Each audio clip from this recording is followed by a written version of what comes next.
All right, welcome back, guys. If you're new, make sure to like and subscribe.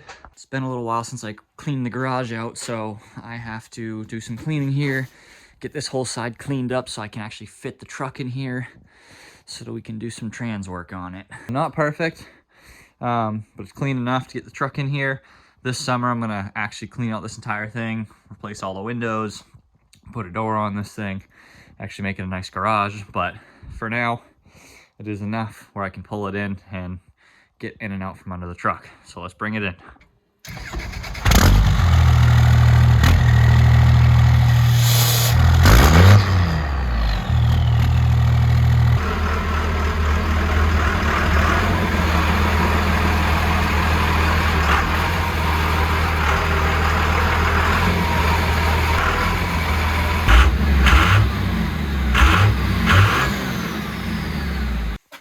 All right. Squeezed it in here. The only thing that sucks is we did just have a big snow. So there's a bunch of snow on the roof still, and the bed's full of snow. So once it gets a little warmer, that's all gonna melt. The floor's gonna be pretty wet, but you know, it is what it is. It's the middle of winter, so. Door pins showed up for the truck. Don't know exactly when I'm gonna do that, sometime in the near future, but they are here, ready to go. And then I just picked up bearing separator puller set and the 20-ton press. I would have gotten bigger, but pretty much the next one up is a 50-ton, and it's like $1,600 at Harbor Freight. And this one was only like 300 bucks or 200 bucks for the 20-ton. And like I said, I know a lot of people that have not had issues doing these with a 20-ton and some heat. The only thing I've heard is some people that do have issues, they'll actually break the gear pulling it off. Honestly, if it's that stuck on there and it breaks, whatever, at least it came off. I'll buy a new gear. It's like 200 bucks. I already ordered 6 gear just because that's a weak link on these and it's got high mileage. So since I'm in there, I'm going to replace it. So I'm not too worried if a gear breaks pulling it off. But now I have to get this out and bring it into the garage. And it's kind of heavy. I don't know how heavy, but they brought it out on a stroller walker thing.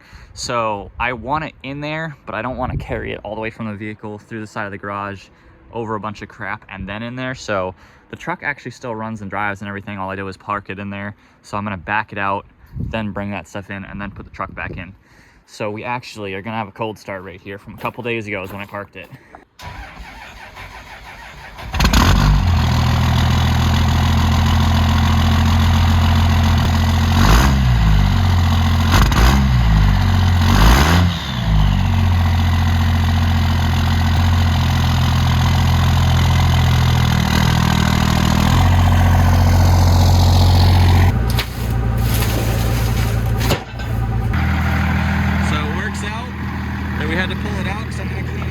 Snow anyways, so now it won't not as much of it will melt in the garage.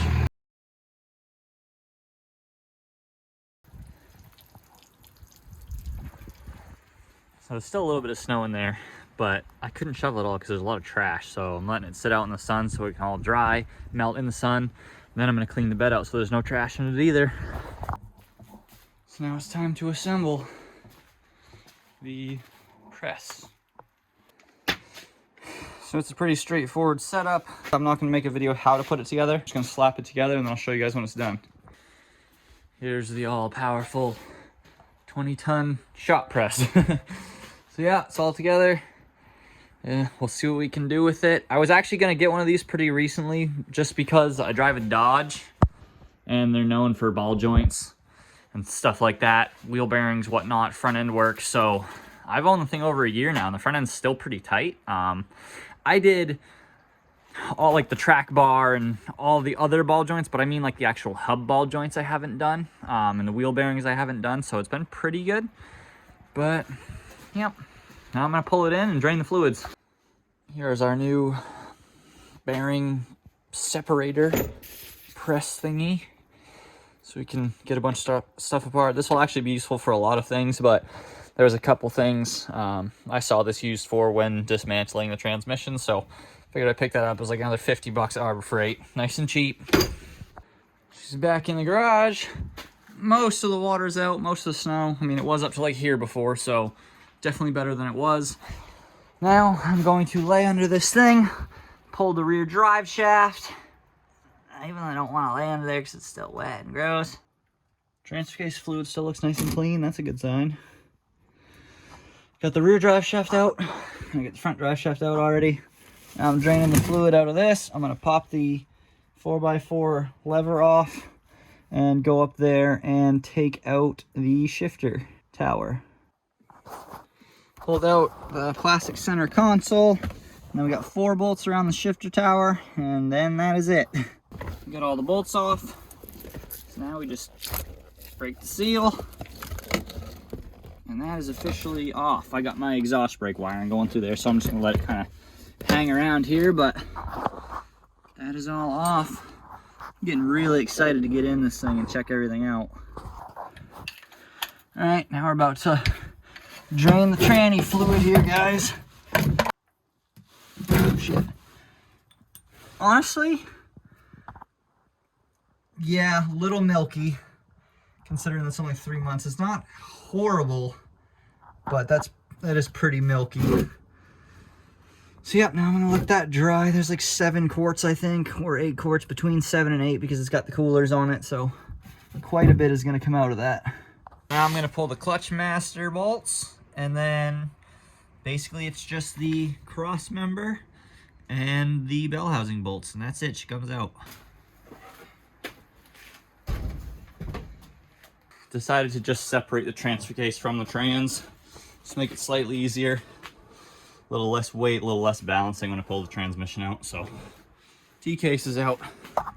After the clutch master has been removed, you got 6 bell housing bolts. I got 2 left here, 1 on the other side.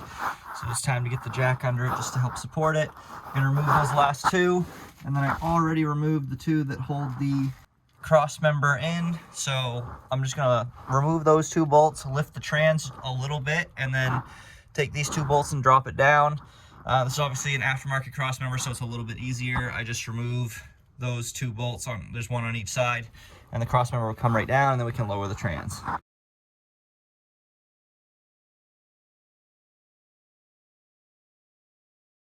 Well, that was an absolute pain in the ass, just trying to get it out from under the frame.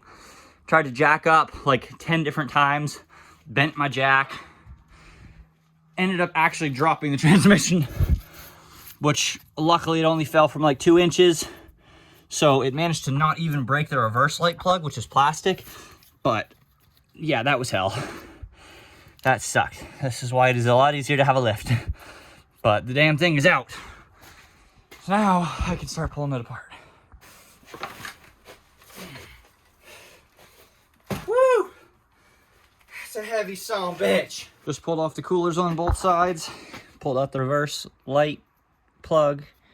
Just cracked all the bolts loose all the way around this. And then you gotta remove this little nut right there. And then come around, make sure there's nothing else. And I think that is all you gotta do to pull off the tail housing. So I got the first one out. I also pulled the second one just because you're gonna have to do it anyways. Don't get them mixed up. I'm pretty sure that they are the same actual bolt, but the springs that come out are different. So I marked them 1 and 2. 1, 2. And the bigger spring that is gold goes with number 1. And then the second one you pull out has the smaller silver spring. Once you get all those bolts out, you're pretty much gonna have to tap on the case around it to try to get it to free up, because it's gonna be pretty stuck together. And once you start tapping on it, you'll see it open up. And then you kind of just gotta go around it and get in there a little bit until it comes up all the way. And you gotta get that little bolt right there. And then this bad Larry right there. And then before you can actually pull the case, there's a little pin right in the center of this, so you have to knock in, and you'll have to go get it later once you open the transmission, but you gotta push that in, and then twist this all the way around so it can slide up and doesn't get stuck on the case.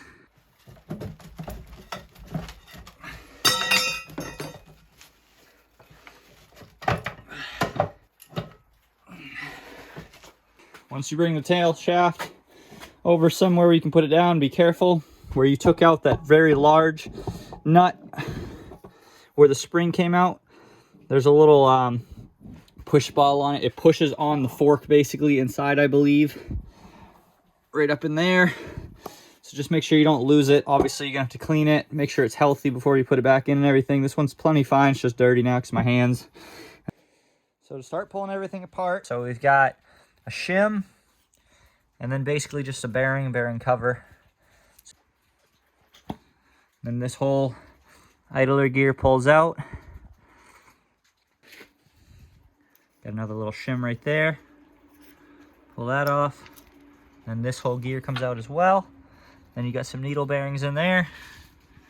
Everything's gonna come out. We've got these needle bearings coming off with another washer. And there's a little spacer in the middle too. Don't forget that. And then you wanna be very careful with these. There's basically 2 magnets and a little stick in the middle. I just dropped it already. Put those in a special place. And when you put the transmission back together, those are a little hard to put back in. You got to pay a lot of attention to those so they don't fall back down in when you put the tail housing back on. You got to get this big bad Larry off here. So obviously there's a little indent. You got to pop the indent out, and then you got to turn this thing off, which the shaft is going to try to move while you do it. So there's a couple different ways to do it. There's certain tools you can have. I'm basically going to put a bolt in the top so this holds straight, and then I'm going to have this knocked off. I ordered a new one of these. You're not supposed to reuse it. So got a new one of those on the way. So I just about got that punched back out, got a little more. And then one of the bolts from the tail shaft housing fits right into the top of this. So you can just tighten that down. Then you can have a wrench on that to help pull this off so it's not turning while you're doing it. I ended up heating up the nut just a little bit because it was pretty hard to get off. So this bearing is a little warm. You're going to pull the bearing off. Got one shim under that. And the big ass reverse gear just comes right off. You might have to give it a tug because it's a little heavy. But that will come right off as well. Nice and easy. And you got your needle bearings. Pull those off. My reverse synchro isn't horrible. It's got some wear on it though. Definitely got some wear on it. Yeah, look at the top up here. That's pretty worn. Just a little bit of heat and it slides right up. And then you can pull that off. And you can pull out the first locker ring if you want. Doesn't really matter what order you do that in. But then we have to notch this little piece in. Same with the one we still have to do up front. So this slides out and this whole fork will slide up with this little adapter piece. This is the little piece that you're gonna tap out. It'll just come right off and fall in there, and then that's out. Put that also in a safe spot, not where I have it right now. And then this fork will slide up, and as the fork slides up though, you're gonna pull this selector. As you can see in here, this is where those little synchro springs and balls come into play. They're probably gonna go flying everywhere. If you can try to catch them, do your best you can. Chances are you're probably gonna lose them. You're supposed to replace them anyway, so I have new ones coming. I don't really care where they go, and if they fall down in the transmission, we get them when we open it. So you can see these things are starting to come off now. There you go. That whole ring just pops up. This next gear, same thing. It'll pull right up, not pressed on or anything. Now we are ready to lay the case back down on its belly and remove all of the bolts that we're going to need to pull the case off from the bell housing. So you don't need to remove these ones. This plate will stay in here, but you do need to remove all of these outer ones. Again, not these, just the outer ones. And this whole input shaft will slide back in, and this part will stay here in the bell housing. Now I'm going to tap in this piece real quick before I stand it back up, just because it's easier for me. Once you push that little pin down in there, you can literally just push this so it's facing inward, and now the case won't catch on it. Now stand it back up, and we've got, I think, 2, 3, 4, 5 bolts under here. And once you remove those, the tire case is ready to come up.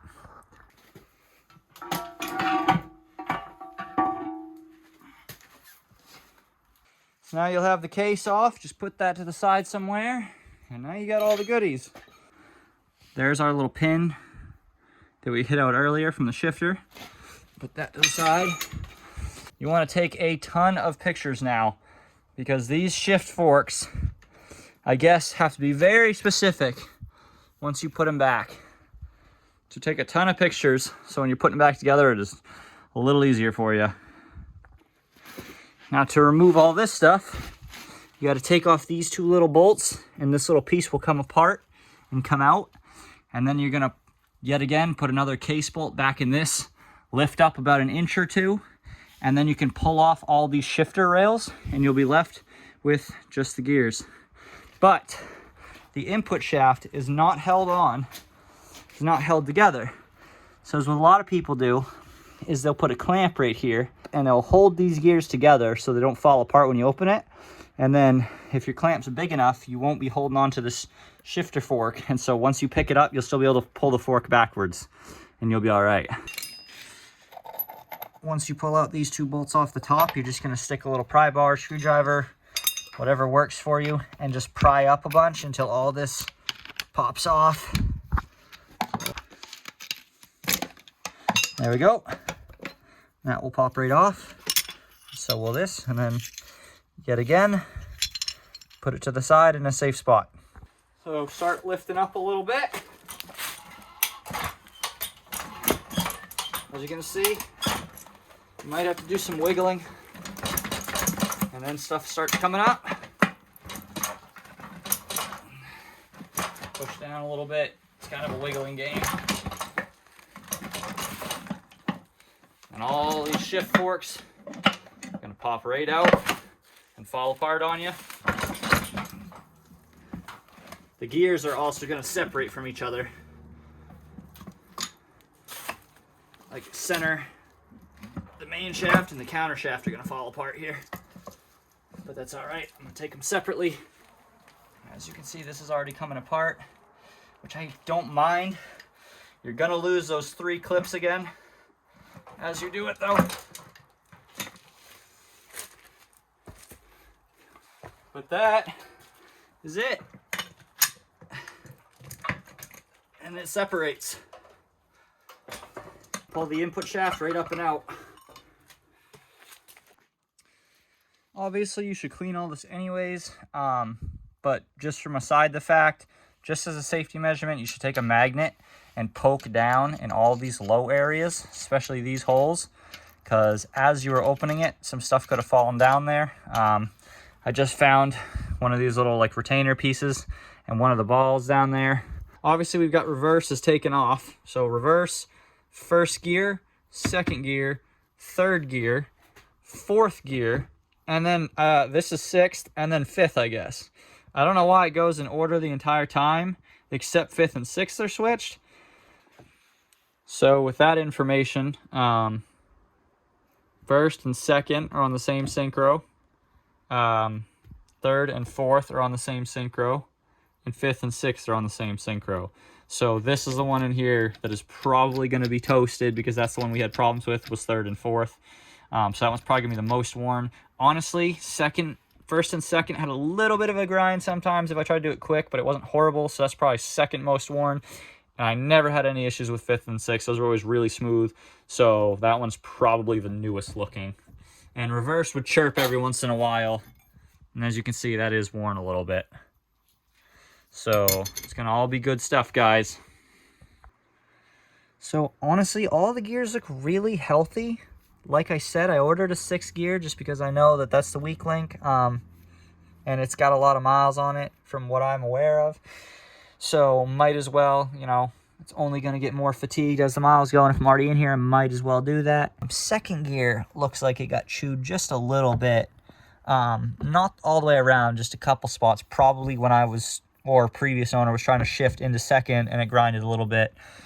So overall, most of the gears are pretty healthy, which is good. So we're just going to upgrade the synchros, new bearings, new races, and a bunch of new fluid and seals, and the thing should be wicked happy, guys.